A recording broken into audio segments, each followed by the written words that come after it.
Leviticus 5. If anyone sins in that he hears a public adjuration to testify, and though he is a witness whether he has seen or come to know the matter, yet does not speak, he shall bear his iniquity. Or if anyone touches an unclean thing, whether a carcass of an unclean wild animal, or a carcass of unclean livestock, or a carcass of unclean swarming things, and it is hidden from him, and he has become unclean, and he realizes his guilt, or if he touches human uncleanness, of whatever sort the uncleanness may be with which one becomes unclean, and it is hidden from him, when he comes to know it and realizes his guilt, or if anyone utters with his lips a rash oath to do evil or to do good, any sort of rash oath that people swear, and it is hidden from him, when he comes to know it and he realizes his guilt in any of these, when he realizes his guilt in any of these and confesses the sin he has committed, he shall bring to the Lord as his compensation for the sin that he has committed a female from the flock, a lamb or a goat for a sin offering, and the priest shall make atonement for him for his sin. But if he cannot afford a lamb, then he shall bring to the Lord as his compensation for the sin that he has committed 2 turtle doves or 2 pigeons, one for a sin offering and the other for a burnt offering. He shall bring them to the priest, who shall offer first the one for the sin offering. He shall wring its head from its neck, but shall not sever it completely. And he shall sprinkle some of the blood of the sin offering on the side of the altar, while the rest of the blood shall be drained out at the base of the altar. It is a sin offering. Then he shall offer the second for a burnt offering according to the rule, and the priest shall make atonement for him for the sin that he has committed, and he shall be forgiven. But if he cannot afford 2 turtle doves or 2 pigeons, then he shall bring as his offering for the sin that he has committed 1/10 of an ephah of fine flour for a sin offering. He shall put no oil on it, and shall put no frankincense on it, for it is a sin offering. And he shall bring it to the priest, and the priest shall take a handful of it as its memorial portion, and burn this on the altar on the Lord's food offerings. It is a sin offering. Thus the priest shall make atonement for him for the sin which he has committed in any one of these things, and he shall be forgiven. And the remainder shall be for the priest, as in the grain offering. The Lord spoke to Moses, saying, If anyone commits a breach of faith, and sins unintentionally in any of the holy things of the Lord, he shall bring to the Lord as his compensation a ram without blemish out of the flock, valued in silver shekels, according to the shekel of the sanctuary for a guilt offering. He shall also make restitution for what he has done amiss in the holy thing, and shall add 1/5 to it, and give it to the priest, and the priest shall make atonement for him with the ram of the guilt offering, and he shall be forgiven.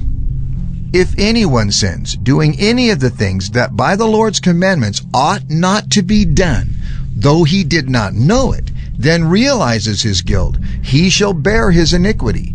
He shall bring to the priest a ram without blemish out of the flock, or its equivalent for a guilt offering, and the priest shall make atonement for him for the mistake that he made unintentionally, and he shall be forgiven. It is a guilt offering. He has indeed incurred guilt before the Lord.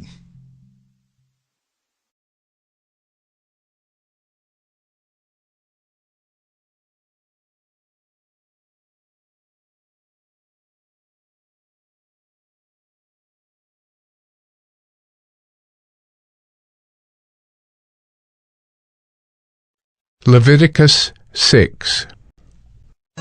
The Lord spoke to Moses, saying, If anyone sins and commits a breach of faith against the Lord by deceiving his neighbor, in a matter of deposit or security, or through robbery, or if he has oppressed his neighbor or has found something lost and lied about it, swearing falsely, in any of all the things that people do and sin thereby, if he has sinned and has realized his guilt and will restore what he took by robbery, or what he got by oppression, or the deposit that was committed to him, or the lost thing that he found, or anything about which he has sworn falsely, he shall restore it in full, and shall add 1/5 to it, and give it to him to whom it belongs, on the day he realizes his guilt. And he shall bring to the priest as his compensation to the Lord a ram without blemish out of the flock, or its equivalent for a guilt offering. And the priest shall make atonement for him before the Lord, and he shall be forgiven for any of the things that one may do and thereby become guilty. The Lord spoke to Moses, saying, Command Aaron and his sons, saying, This is the law of the burnt offering. The burnt offering shall be on the hearth on the altar all night until the morning. And the fire of the altar shall be kept burning on it. And the priest shall put on his linen garment, and put his linen undergarment on his body. And he shall take up the ashes to which the fire has reduced the burnt offering on the altar, and put them beside the altar. Then he shall take off his garments, and put on other garments, and carry the ashes outside the camp to a clean place. The fire on the altar shall be kept burning on it. It shall not go out. The priest shall burn wood on it every morning, and he shall arrange the burnt offering on it, and shall burn on it the fat of the peace offerings. Fire shall be kept burning on the altar continually. It shall not go out. And this is the law of the grain offering. The sons of Aaron shall offer it before the Lord in front of the altar.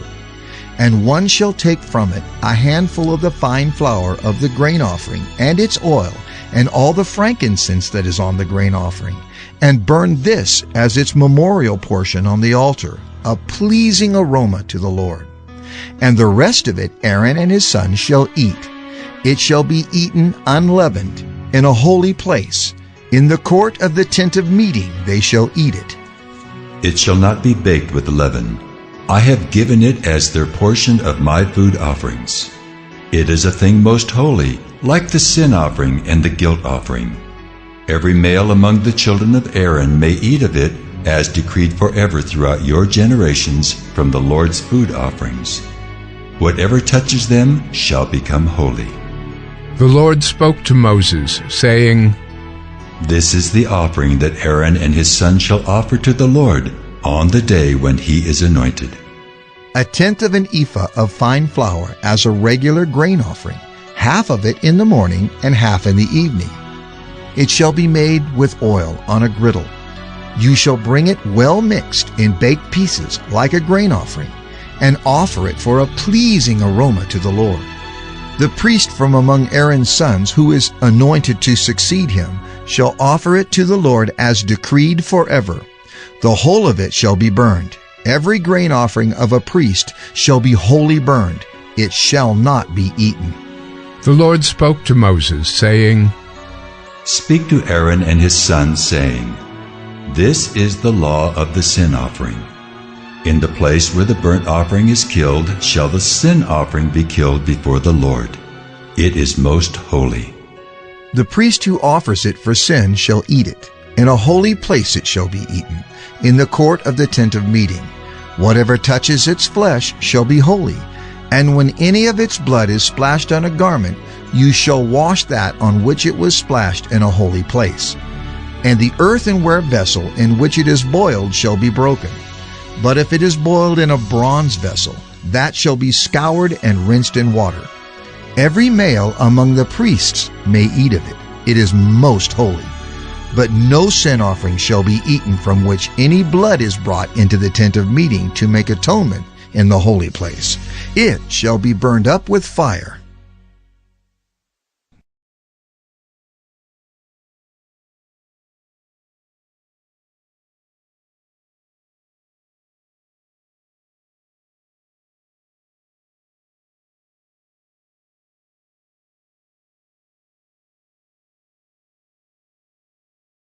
Leviticus 7. This is the law of the guilt offering. It is most holy. In the place where they kill the burnt offering, they shall kill the guilt offering, and its blood shall be thrown against the sides of the altar. And all its fat shall be offered, the fat tail, the fat that covers the entrails, the 2 kidneys with the fat that is on them at the loins, and the long lobe of the liver that he shall remove with the kidneys. The priest shall burn them on the altar as a food offering to the Lord. It is a guilt offering. Every male among the priests may eat of it. It shall be eaten in a holy place. It is most holy. The guilt offering is just like the sin offering. There is one law for them. The priest who makes atonement with it shall have it. And the priest who offers any man's burnt offering shall have for himself the skin of the burnt offering that he has offered.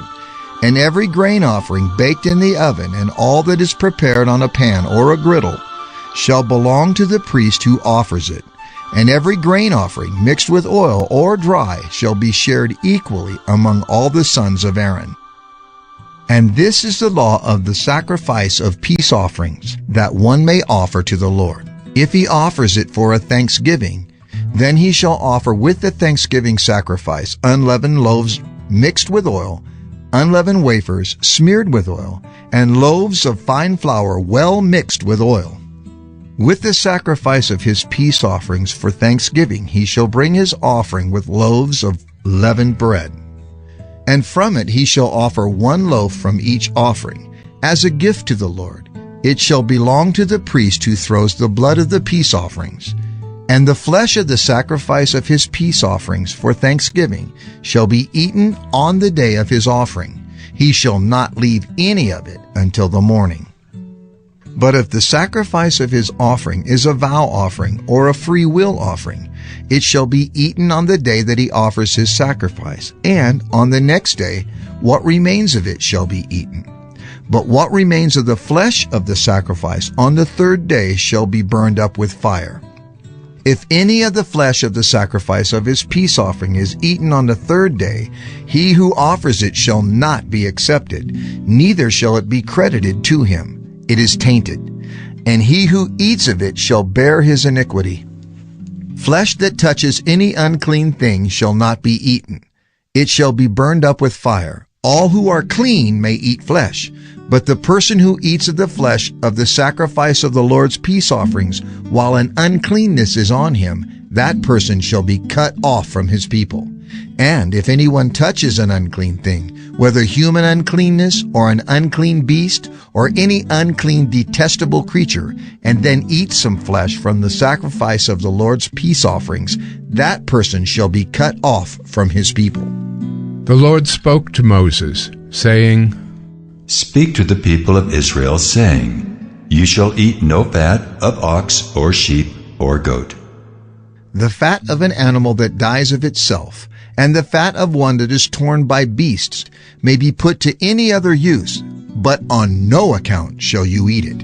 For every person who eats of the fat of an animal of which a food offering may be made to the Lord shall be cut off from his people. Moreover, you shall eat no blood whatever, whether of fowl or of animal, in any of your dwelling places. Whoever eats any blood, that person shall be cut off from his people. The Lord spoke to Moses, saying, Speak to the people of Israel, saying, Whoever offers the sacrifice of his peace offerings to the Lord shall bring his offering to the Lord from the sacrifice of his peace offerings. His own hands shall bring the Lord's food offerings. He shall bring the fat with the breast, that the breast may be waved as a wave offering before the Lord. The priest shall burn the fat on the altar, but the breast shall be for Aaron and his sons. And the right thigh you shall give to the priest as a contribution from the sacrifice of your peace offerings. Whoever among the sons of Aaron offers the blood of the peace offerings and the fat shall have the right thigh for a portion. For the breast that is waved and the thigh that is contributed I have taken from the people of Israel out of the sacrifices of their peace offerings, and have given them to Aaron the priest and to his sons as a perpetual due from the people of Israel. This is the portion of Aaron and of his sons from the Lord's food offerings, from the day they were presented to serve as priests of the Lord. The Lord commanded this to be given them by the people of Israel. From the day that he anointed them, it is a perpetual due throughout their generations.